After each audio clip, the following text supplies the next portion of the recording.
£20 million. That's the price tag on hypocrisy when it floats. While British families huddle around single radiators, rationing their heating like wartime survivors, the future King and Queen of England were choosing between which marble-clad bathroom to use on their secret superyacht getaway. Welcome, dear listeners, to another episode where we peel back the velvet curtains of royal mythology. I'm your host, and today we're diving deep into troubled waters, quite literally. We're talking about yachtgate, the Greek holiday scandal that perfectly captures everything rotten about modern monarchy. Picture this. While millions of Britons face the harsh reality of choosing between heating their homes and putting food on the table, two future monarchs slip away in the dead of night to board a floating palace worth more than most people will earn in several lifetimes. Ah, dear friends, gather close. Once again, the polished picture of Prince William and Kate Middleton, the so-called hard-working royals, has cracked, revealing the gilded excess hiding beneath. This time the cracks appeared not in Britain, nor during a public appearance, but far away under the blazing sun of Kefalonia, Greece. Yes, the mystery of their secretive summer holiday has finally been solved. And oh, what a tale it is. When locals in Kefalonia spotted a royal entourage slipping discreetly onto a massive superyacht, speculation ran wild. The island's usually quiet harbours buzzed with whispers. Who had William and Kate aligned themselves with this time? Was it a UAE Royals mega vessel? Was it perhaps the sleek and eco-friendly Almax that had been rumoured? For weeks no one knew. The British press, usually so eager to document every royal sneeze, remained mysteriously silent. Palace sources offered their usual no comment, the diplomatic non-answer that speaks volumes. But of course, secrecy is William and Kate's favourite luxury, isn't it? They like to keep their image squeaky clean, carefully controlled, as though the future King and Queen of England are just like us. They want us to believe they're the couple who shops at the supermarket, who drives their own car to school drop-offs, who understands the struggles of ordinary families. And yet here we are, learning that their annual escape was aboard the Lady Beatrice, a floating palace worth £20 million. £20 million, dear listeners. That's more than the annual budget of entire government departments. That's more than some small towns see in infrastructure investment over a decade.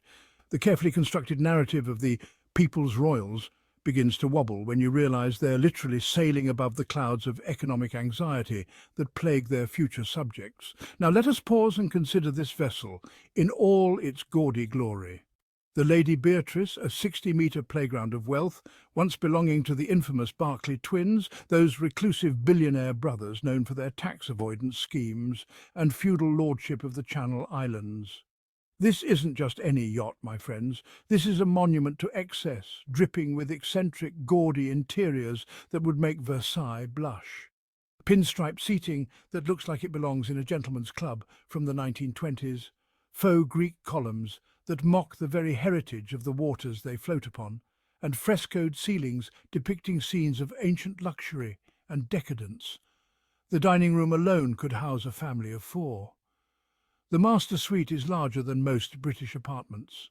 There are multiple decks, a helicopter landing pad, and enough fuel capacity to power a small village for weeks. And yet, this is where William and Kate chose to rest their weary heads.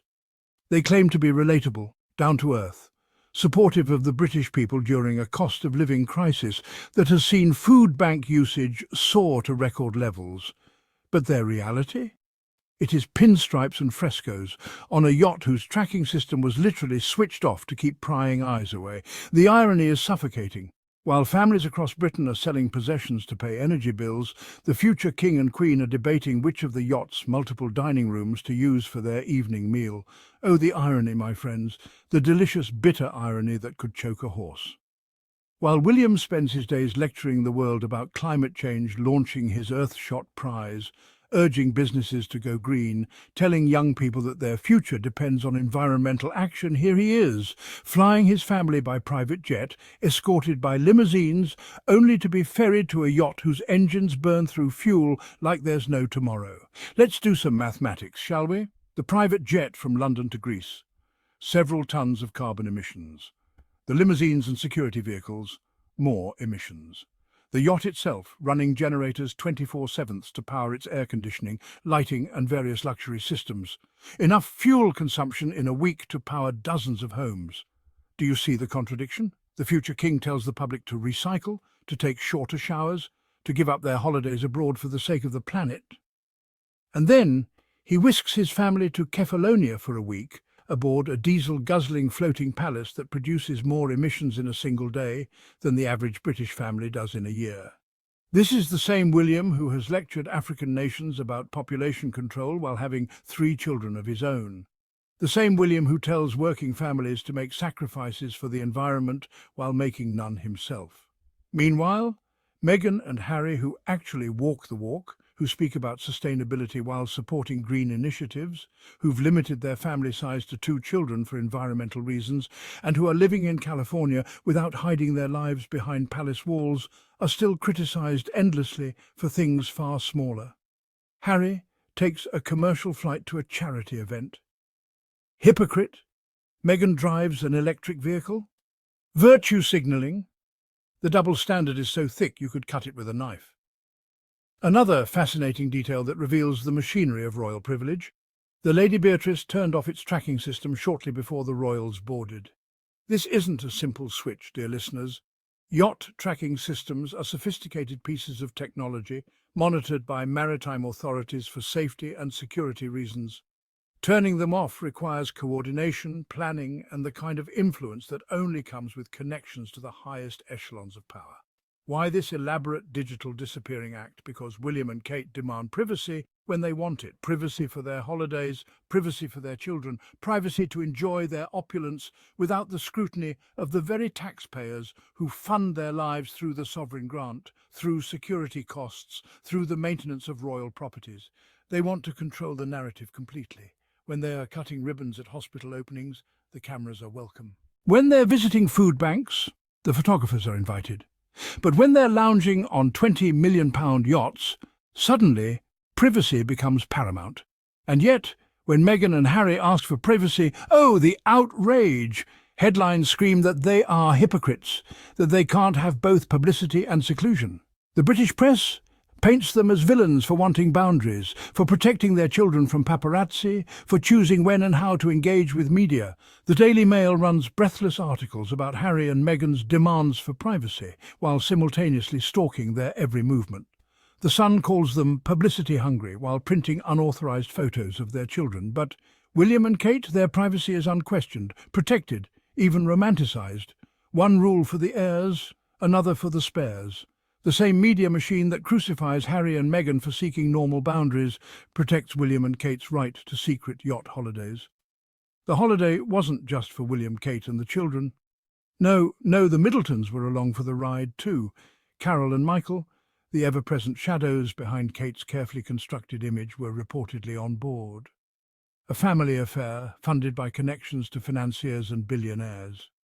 This detail is crucial because it reveals the broader network of privilege that surrounds the Wales family. The Middletons, remember, are not titled aristocracy. They're wealthy, yes, but their wealth came from business party pieces, the company that Carol built from scratch. They represent the new money that has attached itself to old royal traditions. And yet here they are, invited along on a £20 million yacht holiday, treated as extended royalty, enjoying privileges that would make medieval courtiers green with envy. Carol Middleton, who once had to declare bankruptcy for her business, now sips champagne on floating palaces. Let's not forget, the yacht's new owner, Peter Dubens, is no random friend. He's a financier tied to Thomas's Battersea, the very school William and Kate send their children to. Convenient, isn't it? These friendships so often blur into perks, into freebies, into the kind of luxury that ordinary families could never even dream of. But this is how the system works, isn't it? Wealth attracts wealth. Privilege breeds privilege. The rich provide toys for the royal family, and in return they get access, influence, and the kind of social capital that money alone can't buy. The narrative sold to the British public will be about how the Waleses are just wholesome parents, raising their children away from the limelight. The truth is far murkier, a complex web of financial relationships, social climbing, and inherited privilege, masquerading as normal family life. Even the so-called witness reports from the trip locals saying how polite the children were, how well-behaved they seemed, how Kate smiled warmly at staff sound suspiciously curated, don't they?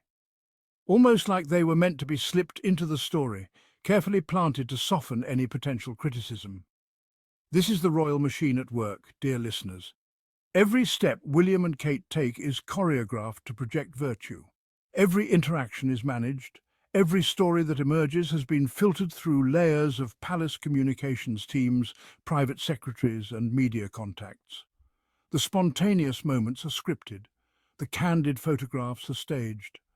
The private family time is performed for an invisible audience that will eventually consume these stories through carefully leaked details and authorized biographies. Think about it. How did we learn about the children being polite? Through local witnesses who just happened to share their observations with journalists, or through palace sources who wanted to ensure that even this secretive holiday would contribute to the Windsor brand.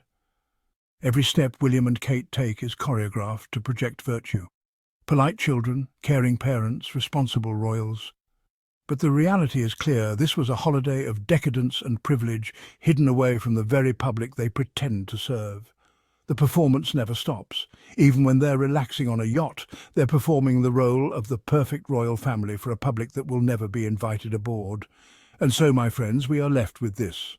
A royal couple who will inherit crowns and castles, yet still feel the need to hide their indulgences aboard the yachts of billionaires, while their future subjects face the worst cost of living crisis in generations.